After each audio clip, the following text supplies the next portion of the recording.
We knew the Formula One Screamers were going to provide great excitement on their first outing here at Goodwood for 49 years, the last one back in 1966. Simon Armour led away from pole position, chased by the Techno of Thierry Gallo and the Chevron, the orange Chevron of American racer James King. All very tidy, well done gentlemen, down for the first lap at Madgwick. And a push, a slide wide there by the march of Simon Armour at St Mary's, and certainly Thierry Gallo in that twitchy, short-bodied Techno, really exciting everyone. James King with that watching brief behind as they went through the chicane for the first time at the end of the opening lap, and all sorts of a slow start from Tim Carey, and he was soon making up ground, and then that spin out at Madgwick of the ever exuberant Thierry Gallo, and it seemed all was over for him. But then we had the safety car, and this gave him the chance to get back in the order. We had unfortunately Tim Carey going off on perhaps some oil at Woodcote. That meant that Simon Armour, who'd been 3.8 seconds clear, had it all to do again. He led away at the restart, but James King was right behind him, and in turn behind him was Peter Thompson,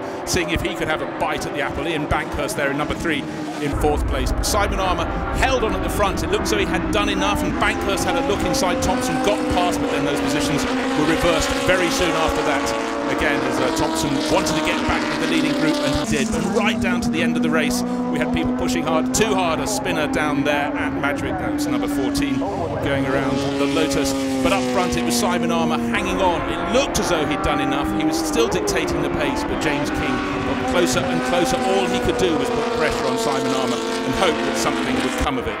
The march, the red and white march, still leading the way, but this is the final lap. That little lock up into the chicane meant his exit line was compromised, and then it was a drag race, and James King pushed and pushed and pushed, and he went down to the finish line. Who would go across it first? The American James King taking victory by .018 of a second.